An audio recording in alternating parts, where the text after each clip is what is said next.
Minus B by A, അതായത് minus of minus divided by 3 equal to 1/3 എന്ന് കിട്ടി. Equation number 2 എന്ന് എഴുതി വെരിഫൈ ചെയ്തു. ഇനി ഈ പ്രോഡക്റ്റ്. ഹായ്, ഇന്നത്തെ വീഡിയോ CBSE 10ാം ക്ലാസ്സിലെ മാത്സിന്റെ സെക്കൻഡ് ചാപ്റ്റർ പോളിനോമിയൽസ്. ഈ ചാപ്റ്ററിലെ ഇമ്പോർട്ടന്റ് പോയിന്റ്സും ചാപ്റ്ററിലെ പ്രധാനപ്പെട്ട കുറച്ച് ക്വസ്റ്റ്യൻസും പുതിയ സിലബസിലെ കുറച്ച് ക്വസ്റ്റ്യൻസും ഒക്കെയാണ് ഇന്ന് നമ്മൾ ചെയ്യുന്നത്. ക്ലാസ്സിലേക്ക് പോവാം. Chapter 2 polynomials. Next 6x² minus 3 minus 7x.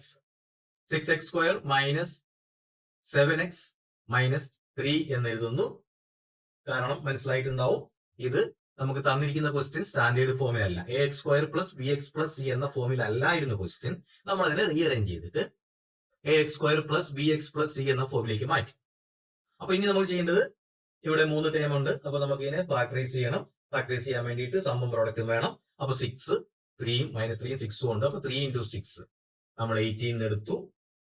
ഇനി നമ്മൾ മുമ്പത്തെ ക്വസ്റ്റ്യൻ പറഞ്ഞ പോലെ തന്നെ ഇവിടെ പ്രൊഡക്റ്റിന്റെ സൈൻ മൈനസ് ആണ്. അതുകൊണ്ട് തന്നെ എന്തായിരിക്കും, രണ്ട് നമ്പറും ഡിഫറന്റ് സൈൻ ആയിരിക്കും. അതിന്റെ സം എന്ന് പറയുന്നത് അതിന്റെ ഡിഫറൻസ് ആയിരിക്കും. ഇനി നമുക്ക് 18ന്റെ ഫാക്ടേഴ്സ് നോക്കാം. 6 × 3 18 ആണ്. അപ്പോൾ 6 ൽ 3 കുറച്ചാൽ നമുക്ക് 7 കിട്ടുന്നില്ല. അതുകൊണ്ട് തന്നെ നമുക്ക് 6 3 എടുക്കാൻ പറ്റില്ല. അടുത്ത് നമ്മൾ നോക്കുക, 2 × 9 കൊടുത്തു. 2 × 9 18 ആണ്. അപ്പൊ 2 9 കൊടുത്താൽ 9ൽ നിന്നും 2 കുറച്ചാൽ നമുക്ക് 7 കിട്ടും. അപ്പൊ നമുക്ക് സെലക്ട് ചെയ്യാം. 9 - 2 = 7 ആണ്. അപ്പൊ 9 ഉം 2 ആണ് നമ്മൾ ഇവിടെ എടുക്കുന്ന നമ്പേഴ്സ്. പിന്നെ ശ്രദ്ധിക്കേണ്ടത്, അവിടുത്തെ സമ്മിന്റെ സൈൻ, അതായത് 7ന്റെ സൈൻ മൈനസ് ആണ്. അതുകൊണ്ട് തന്നെ നമുക്ക് വലിയ നമ്പറിന് മൈനസ് കൊടുക്കണം. അപ്പൊ 9ന് നമുക്ക് മൈനസ് കൊടുക്കണം, 2ന് പ്ലസ്. ഇനി നമുക്ക് ഇതിനെ സ്പ്ലിറ്റ് ചെയ്തിട്ട് എഴുതാം. 6x² minus 9x plus 2x. ഇനി ഓരോ ടൈം വെച്ചിട്ട് നമ്മൾ സ്പ്ലിറ്റ് ചെയ്തു. ഇനി കോമൺ ആയിട്ടുള്ള ടൈമിനെ പുറത്തേക്ക് എടുത്ത് ഫാക്ടറൈസ് ചെയ്തെടുക്കാം. അപ്പൊ ഈ ആദ്യത്തെ സ്റ്റെപ്പിൽ നമ്മൾ 6x² 9x ആണ്. 3xനെ പുറത്തേക്ക് എടുത്തു. നമുക്ക് 2x മൈനസ് 3 ബ്രാക്കറ്റിൽ കിട്ടുന്നു, പ്ലസ് 2x മൈനസ് 3ക്ക് അത് കോമൺ ആയിട്ടൊന്ന് പുറത്തേക്ക് എടുക്കാൻ ഇല്ലാത്തതുകൊണ്ട് നമ്മൾ 1 എടുത്തു എന്ന് വിചാരിക്കുന്നു. എന്നിട്ട് 2x മൈനസ് 3 കിട്ടും. ഇനി ഈ രണ്ട് ടൈമിലും 2x മൈനസ് 3 കോമൺ ആണ്. അതിനെ പുറത്തേക്ക് എടുക്കുന്നു. അപ്പോ 2x മൈനസ് 3 × 3x പ്ലസ് 1 എന്ന് നമുക്ക് കിട്ടും. നമുക്ക് ഫാക്ടറൈസ് ചെയ്ത് ടൈം കിട്ടി. അപ്പോൾ 2x minus 3 and 3x plus 1 are the factors of 6x² minus 3 minus 7x. So the value of 6x² minus 3x minus 7 is 0 when 2x minus 3 is equal to 0 or 3x plus 1 is equal to 0. അപ്പോൾ 2x minus 3 equal to 0 or 3x plus 1 equal to 0. അതിൽ നിന്നും x equal to നമുക്ക് കണ്ടുപിടിക്കാം. 2x minus 3 equal to 0 ആണെങ്കിൽ 2x equal to plus 3 ആകും. ഇനി 2നെ അപ്പുറത്തേക്ക് കൊണ്ടുപോയാൽ x equal to നമുക്ക് 3/2 എന്ന് കിട്ടും. Or 3x plus 1 equal to 0 ആണ്. 1നെ അപ്പുറത്തേക്ക് റൈറ്റ് സൈഡിലേക്ക് കൊണ്ടുപോകുന്നു. അപ്പോൾ 3x equal to -1 എന്ന് കിട്ടുന്നു. x equal to -1 divided by 3 എന്ന് കിട്ടും. അപ്പൊ നമ്മൾ സീറോസ് കണ്ടുപിടിച്ചു. അപ്പോൾ സീറോസ് ആർ 3/2 or 3/2 and -1/3 ആണ് ഇതിന്റെ സീറോസ്. ഇനി നമുക്ക് സം ഓഫ് സീറോസ് കണ്ടുപിടിക്കണം, പ്രൊഡക്റ്റ് കണ്ടുപിടിക്കണം, വെരിഫൈ ചെയ്യണം. Sum of zeros 3/2 plus -1/3. അതിനെ സോൾവ് ചെയ്താൽ 9/6 മൈനസ് 3 × 3 9 ക്രോസ് മൾട്ടിപ്ലൈ ചെയ്യുന്നു. 3 × 3 9 പ്ലസ് 2 × -1 അതായത് -2. അതുകൊണ്ടാണ് ഇവിടെ 9/6 മൈനസ് 2/6 എഴുതിയത്. അപ്പോൾ നമുക്ക് 7/6 ആണ് സമ്മ് കിട്ടിയത്. ഇക്വേഷൻ നമ്പർ 1 എന്ന് എഴുതി വെച്ചു. ഇനി നമുക്ക് ആൽഫ ബീറ്റ എന്താണെന്ന് നോക്കാം. മൈനസ് ഓഫ് -7 ഡിവൈഡ് ബൈ എയുടെ വാല്യൂ 6 ആണ്, 7/6. അപ്പോൾ ഈക്വൽ ടു മൈനസ് ഓഫ് -7 7 കിട്ടും. അപ്പോൾ 7/6 എന്ന് കിട്ടി. ഇക്വേഷൻ നമ്പർ 2 എന്ന് എഴുതി നമ്മൾ വെരിഫൈ ചെയ്യും. ഇനി product of zeros alpha beta c/a. അതിന് മുമ്പ് നമ്മൾ ആൽഫ ബീറ്റ ആദ്യം നമ്പർ കണ്ടുപിടിക്കുന്നു. 3/2 × -1/3. 3 3 കട്ട് ചെയ്ത് പോവും. കിട്ടും നമുക്ക് -1/2 ആണ് ആൻസർ കിട്ടുക. അപ്പോൾ -1/2. ഇക്വേഷൻ നമ്പർ 3 എന്ന് എഴുതി. ഇനി നമ്മൾ ആൽഫ ബീറ്റ കണ്ടുപിടിക്കുന്നു. Constant divide by coefficient of x², അതായത് c/a. c/a ചെയ്യുമ്പോൾ നമുക്ക് കിട്ടുന്നത് -3 ഡിവൈഡ് ബൈ 6. -3/6 എന്ന് പറയുന്നത് -1/2. 3നെ 6നെ കട്ട് ചെയ്തു, 3 കൊണ്ട് കട്ട് ചെയ്യുന്നു, 1/2 കിട്ടുന്നു. അപ്പോൾ -1/2 ആണ് ഇവിടുത്തെ ആൻസർ. ഇക്വേഷൻ നമ്പർ 4 എന്ന് എഴുതി നമ്മൾ വെരിഫൈ ചെയ്തു. അടുത്തത് വീണ്ടും സീറോസ് കണ്ടുപിടിച്ച് വെരിഫൈ ചെയ്യുക. 3x² - x - 4. അപ്പൊ ഇവിടെ 3 × 4. 12 ആണ് പ്രോഡക്റ്റ് മൈനസ് എക്സ്, അതായത് 1 ആയിരിക്കും, -1 ആയിരിക്കും ഇവിടെ സമ്മ്. ഇനി കഴിഞ്ഞ പ്രോഡക്റ്റ് പറഞ്ഞ പോലെ തന്നെ ഇവിടെ -4ന്റെ സൈൻ പ്രോഡക്റ്റിന്റെ സൈൻ മൈനസ് ആണ്, അതുകൊണ്ട് തന്നെ രണ്ട് നമ്പറും ഡിഫറന്റ് സൈൻ ആയിരിക്കും. ഇനി നമുക്ക് ഫാക്ടേഴ്സ് കണ്ടുപിടിക്കാം. 12 3 into 4 12 ആണ്. 12ന്റെ ഫാക്ടേഴ്സ് 3യും 4ഉം എടുത്തു. 3 - 4 = -1 നമുക്ക് കിട്ടുന്നുണ്ട്. അതായത് 4 - 3 1 എന്ന് വിചാരിച്ചാലും കുഴപ്പമില്ല, ചെയ്യുമ്പോൾ നമ്മൾ നോക്കി എഴുതിയാൽ മതി.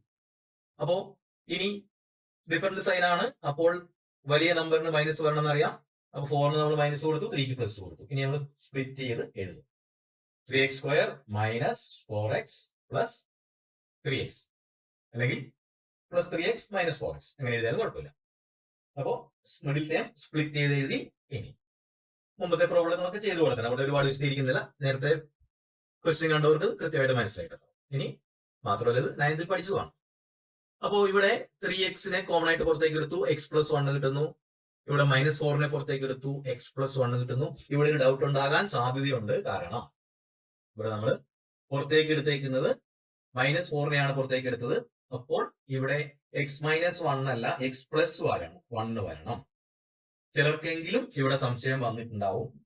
പലരും ക്ലാസ്സിൽ സംശയം ചോദിച്ചിട്ടുള്ളതുകൊണ്ടാണ് ഞാൻ ഇത് എടുത്തു പറയുന്നത്. നമ്മൾ ഇവിടെ -4 പുറത്തേക്ക് എടുത്തേക്കുന്നത്.